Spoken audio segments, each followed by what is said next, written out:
Hello everyone. आज की इस वीडियो में हम करने वाले हैं chapter number second beta and gamma functions of real and complex analysis semester 6 BA and BSc.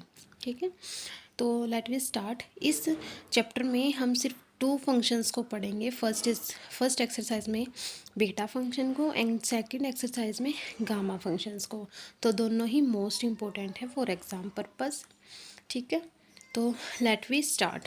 सबसे पहले हमारा आता है बीटा फंक्शन।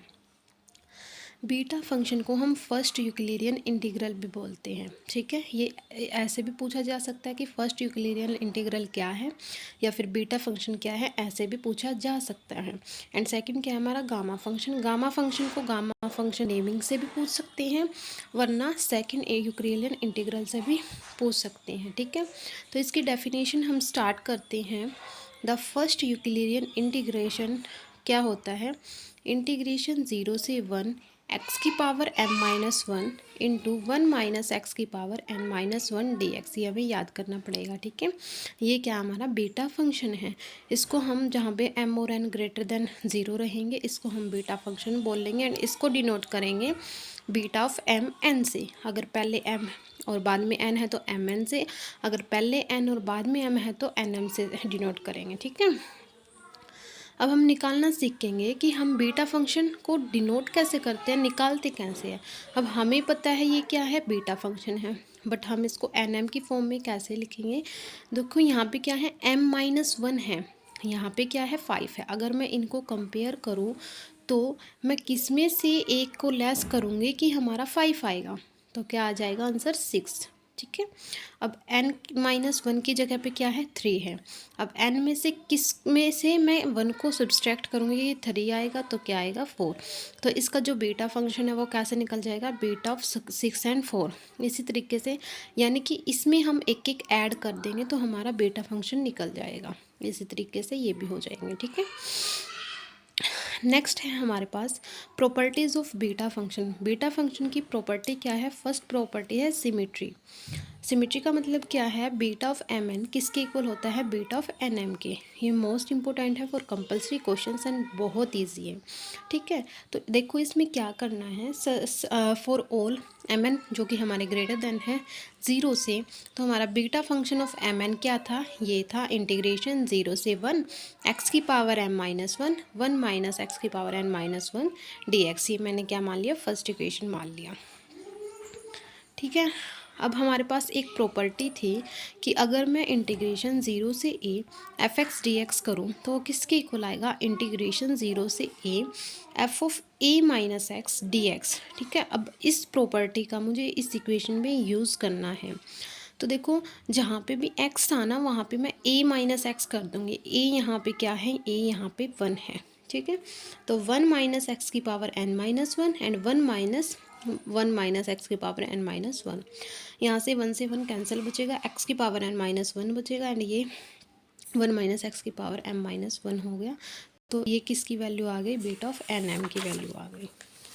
यही हमें प्रूव करना था कि जो बीटा ऑफ एम एन है वो बीटा ऑफ एन एम के इक्वल होगा।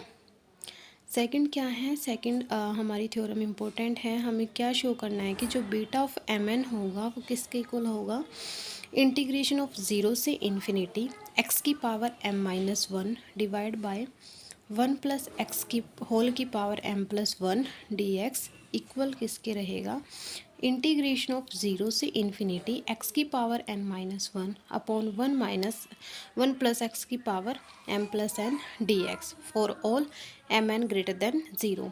यानी कि यहाँ पे सिर्फ डिफरेंस कहाँ है, नीचे का भी सेम है, बस हमारी जो इंटीग्रेशन है वो भी सेम है, बस जो x की पावर है यहाँ पे m माइनस 1 है, यहाँ पे n माइनस 1 है। तो हम यहाँ पे भी किसका यूज़ करेंगे, सिमेट्री वाली कंडीशन का यूज़ करेंगे एट लास्ट। ठीक है, क्योंकि यहाँ पे m पावर है, यहाँ पे n में पावर है। ठीक है, बिल्कुल इजी है।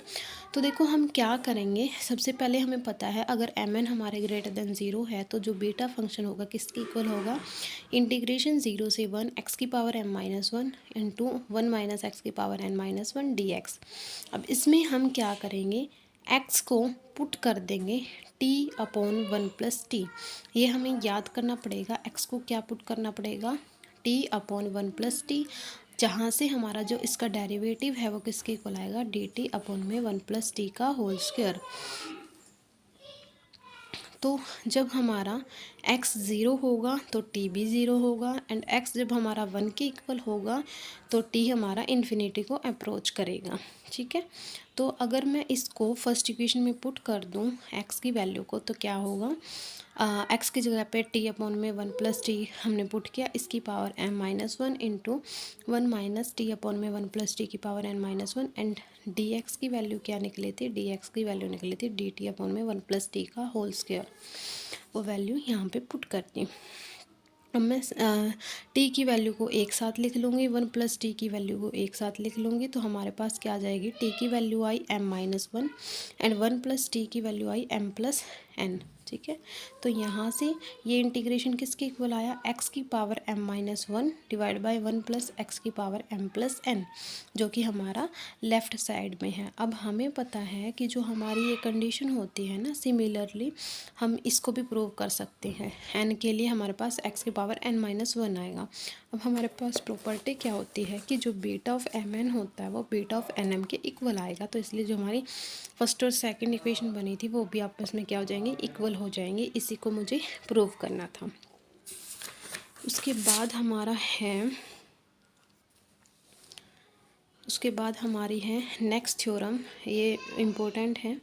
तो यहाँ पे इसने क्या कहा, अगर मुझे क्या शो करना है, अगर मुझे बीटा ऑफ एम एन किसके इक्वल दिखाने हैं, m-1 factorial into n-1 factorial divide by m plus n-1 factorial, इसके इक्वल दिखाना है। हमें पता है बीटा ऑफ mn की वैल्यू ये होती है। इसका किया मैंने इंटीग्रेटिंग बाय पार्ट्स।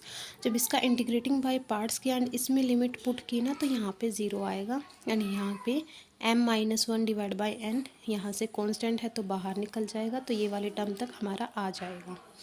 ठीक है, यहाँ से ज़ीरो हटा के ये टर्म आ जाएगी। फिर उसके बाद इसने क्या किया, यहाँ पे देखो जो हमारी x की पावर ये जो थी, इसको पूरी को इससे मल्टीप्लाई कर दिया, एक बार 1 से कर दिया, एक बार माइनस x से कर दिया, तो हमारे पास ये टर्म आ जाएगी। ठीक है, एंड फिर हमारे पास हमने क्या किया जो ये हमारा m-1 था ना, इसको सेपरेटली मल्टीप्लाई कर दिया, तो एक बार तो इसके साथ मल्टीप्लाई हो जाएगा, एक बार इसके साथ मल्टीप्लाई हो जाएगा। तो यहाँ से इसका मतलब क्या है, बीटा ऑफ mn की वैल्यू क्या आई, m-1, ये किसकी वैल्यू है, beta of m-1 into n, and minus में ये किसकी वैल्यू है, बीटा ऑफ mn की। ठीक है, अब यहाँ से ये उस साइड जाके क्या हो जाएगा, बीटा ऑफ mn प्लस में m-1 divide by n, beta of mn is equals to this. ठीक है, सोल्व करने के बाद हमारे पास एट लास्ट ये बच जाएगा। ठीक है, फिर इसमें ये तो हमारा mn के लिए निकल गया, बट हमें तो फैक्टोरियल निकालना है, यानी कि -1 भी करना पड़ेगा, -2 भी करना पड़ेगा। तो मैं यहाँ पे चेंज कर दूँगी m को m-1 से, तो हमारे पास इसमें चेंज करने के बाद ये आएगा। ठीक है, जब मैं इसको फर्स्ट इक्वेशन में पुट करूँगी तो ये आ जाएगा m-1 m-2। इसी तरह जब मैं आगे करती रहूँगी ना, तो क्या आएगा, m-1 m-2 m-3 up to 1 तक आएगा। ठीक है, डिवाइड बाय ये भी इसी तरीके से, एक बार -1 होगा, -2 होगा, -3 होगा, अप टू 1 तक जाएगा, तो बीटा ऑफ 1n। ठीक है, इस तरीके से ये किसके इक्वल आएगा, beta of 1n equals to integration 0 से 1 x की पावर 0 1 माइनस एक्स की पावर n-1 dx। ठीक है, तो x की पावर 0 1 होता है, हमारे पास सिर्फ ये बचा। इसका जब मैंने इंटीग्रेशन करके लिमिट पुट की तो किसके इक्वल आया, 1/n के आया। ठीक है, अब इसी तरह से जो बीटा ऑफ mn है, यहाँ पे मैंने क्या रख दी, बीटा ऑफ 1n की वैल्यू रख दी 1/n, इसके साथ मल्टीप्लाई हुआ। तो अगर मैं मल्टीप्लाई करूँ इसको n-1 फैक्टोरियल से, क्योंकि हमें प्रूफ ये करना था, ये तो हमारा आ गया था, सिर्फ n-1 फैक्टोरियल बचता है, इसलिए मैंने इससे मल्टीप्लाई कर दिया, तो जो हमें चाहिए था वो हमें मिल गया। तो ये आगे यूज़ भी होगा, ये याद कर लेना कि अगर मैं बीटा ऑफ mn निकाल रही हूँ तो किसके इक्वल होगा, m-1 factorial into n-1 factorial divide by n plus m-1 factorial. तो आज इसका बेसिक कंप्लीट है, एग्जाम्पल हम नेक्स्ट वीडियो में करेंगे। Thank you.